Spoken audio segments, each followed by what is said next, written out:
Hey guys, I have just done an unboxing and initial lock strength test on my Zero Tolerance 0470. I filmed it as one solid take in case something went wrong with the knife, so I couldn't be accused of, I don't know, somehow fiddling with it. But luckily, it's absolutely fine. So my $350 knife seems to have, at first account, a pretty good lock. So jolly good. I've been looking at this one since it came out. I'm a big fan of the Sienkiewicz designs. So this is the Atmos, the Kershaw Atmos right here. And this, I don't know, was like the tester for it or just the first budget version of this knife.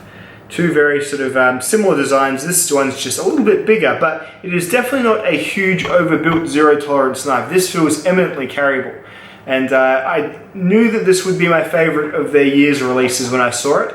I didn't have much love for the first three, and I'm not super stoked on that new Emerson one, but this I like. So just a brief rundown, about 3.5 inches on the blade, made of CPM 20 CV, pretty nice stainless steel there, M390 class, very much upper tier, god tier stainless steel. Nice, you've got a normal pivot, and you've got a pocket clip that is not deep carry, unlike the Atmos, which is a deep carry pocket clip, but it's deep enough, I would argue. And you can reverse it, but why would you when you've got this beautiful carbon fiber scale you'd be hiding? I reckon even if you're a lefty, you just suffer and carry it in your other pocket. So yeah, or you just carry it backwards, whatever, because it's a very nice looking knife. This, as I said with the Atmos, one of the strongest budget knives of the year, and mainly due to its excellent design. This one's doing something a little bit different, as in this one has a flat grind rather than the Atmos's hollow grind. We'll see how that compares when I do a full review on this. Been a great year for my, well, I've only got a few, I've actually had a few new knives this year. Several new knives this year. This one, the Laconico Keen and the Spyderco Kapara, all three of them have initially met my lofty expectations upon first getting them, and I do quite like this knife straight off the bat, so there we go. But CPM 20 CV steel on what seems to be a pretty nice factory edge. There's only one place to take a nice new knife like this. Out to dinner? No. To church? Not even close. You know where these knives belong. They belong. The Knife Lab!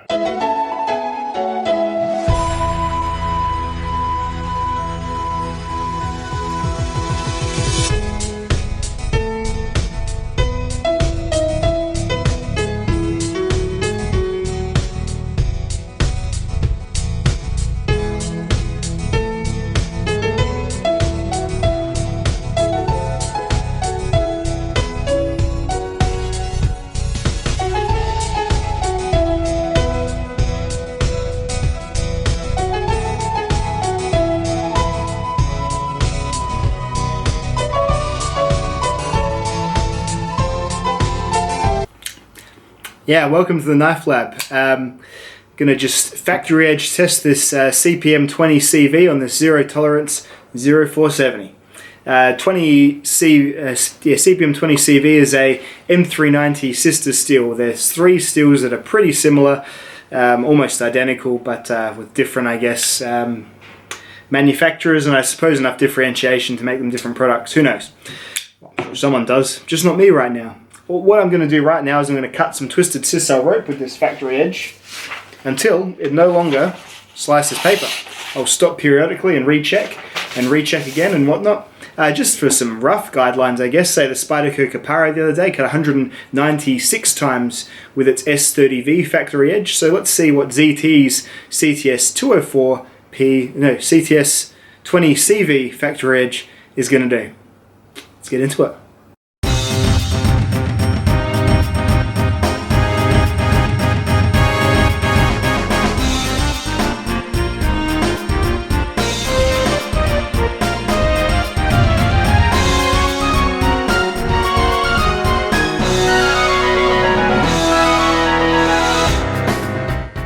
Alright, so 150 rope cuts before it no longer slices a held sheet of paper. That's not great. It's definitely lost its, shaving or paper slicing gliding sharpness. That's not great for this steel, so I think the Spyderco factory edge with S30V did better. That did 198. So what we're looking at here is the factory geometry is just a little bit chunkier to, I guess, sell it as a hard use, a more hard use product. This knife particularly doesn't seem like a hard use knife to me. It seems like an EDC knife to me, so I wish they hadn't done that, but the solution is pretty easy. Just take it onto my KME, backing that edge up just a little bit, making that apex a bit steeper.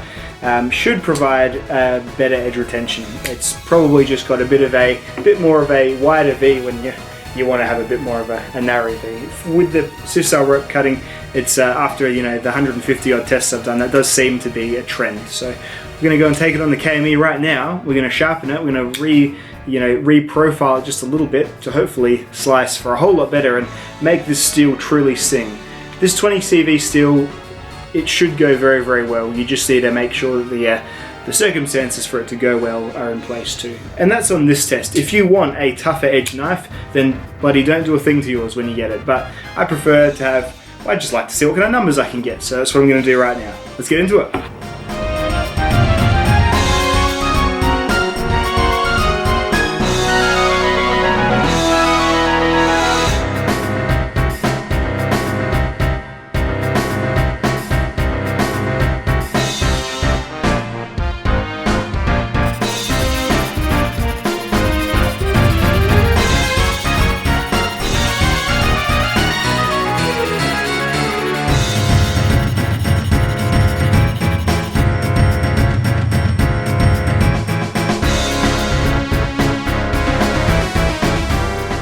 So just so to explain what I've done here, just to make it hopefully slice a little bit better.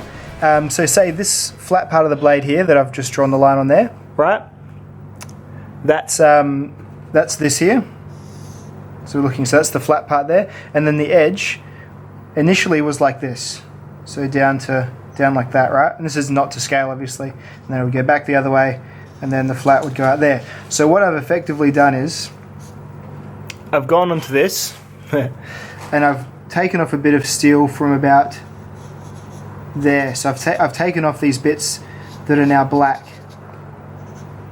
So it makes the edge bevel quite tall. It makes it a bit taller, not a huge amount taller. Still looks fine in my opinion, but it should mean that there's less resistance built up by having sort of bulk here and here. So when you've only got that much apex really doing cutting surrounded by like bigger, thicker bits of steel here and here, this can go sort of dull a lot quicker, whereas what seems to be the case is having a sort of a longer, taller V shape like this means that it just seems to hold its edge longer in my rope cutting test. So I'm really trying to get the most out of this blade with what I've been given without taking a grind to the actual, main grind here and starting all the way back here and trying to go like this. Obviously I don't have the tools to do that, but what I can do for me just as the end user is just heighten the apex, like the actual cutting bevel, a little bit more, and that should increase performance pretty significantly, I think.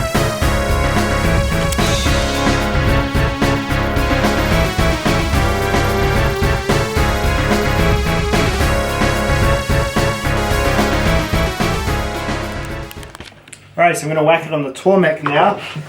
Just going to strop it. Same as I did with the Spyderco Kapara is what I've decided. Just going to put that same edge on it.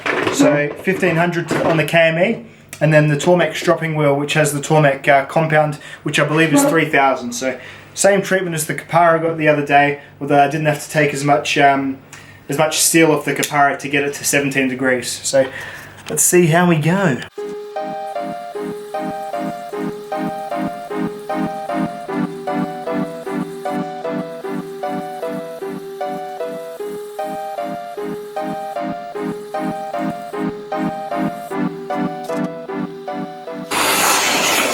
Oh yeah, that's the shit right there. Yes indeed, that is a very sharp edge. Indeed. So as I said, about the same as the Kapara I had the other day. Kapara being supposedly lesser steel, S30V. This is a bit of a better steel. I have a feeling I'll need more rope, so let's get into it. CPM 20 CV at 17 degrees per side after a pretty decent reprofiling of the edge apex. at 1500 grit diamond stone KME, and then a Tormek strop with the Tormek paste at 3000 grit. Let's get into it.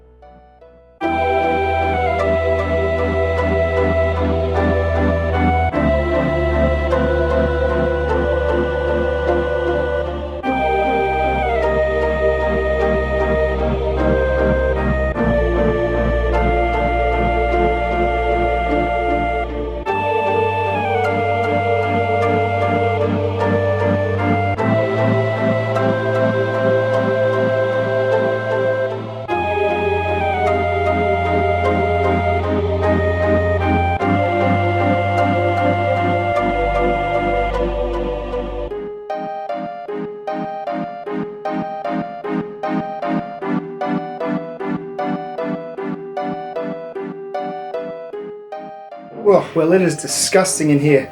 So, 375. So that is a very important message about steel and blades and stuff like that. They say, smarter people than me who know more about steel than me say, 3 priorities of blade steel in order are: number 3, type of steel; number 2, heat treat; and number 1, geometry. And I think this is a good example of why that is correct.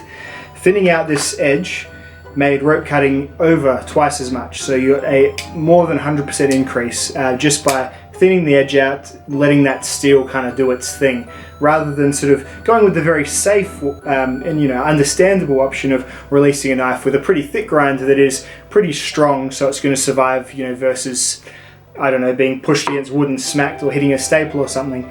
But as an EDC knife, I think the far better option would be to have a thinner grind and a thinner, a more acute bevel, and a thinner bevel behind the edge as well. So, but it's there now, in my opinion. I think I've done a pretty okay job. It's not a horrible looking edge. I've gone up slightly towards the sharpening choil kind of area, but is what it is. It's my knife. I don't particularly care about how it looks.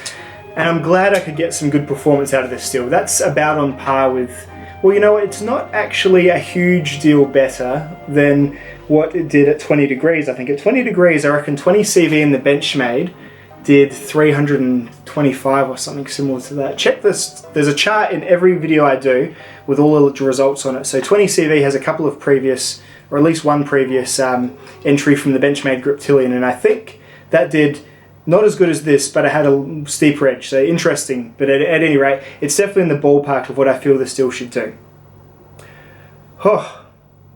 In terms of how I feel about the knife, I'm pretty happy with it, to be honest. I'm glad the lock doesn't fail when I hit it or try and fail it. Like, I can't even sort of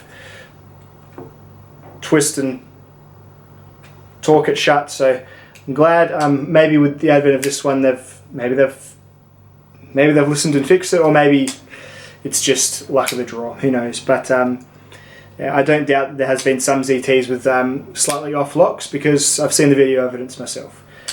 Anyway, this one seems fine, and I like the design a lot. I mean, what can go wrong? It's like an Atmos made of nicer materials, so there you go.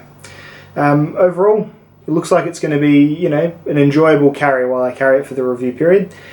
I'll see you all in the next video, guys. Until next time in the Knife Lab, goodbye. Tip of the invisible hat there.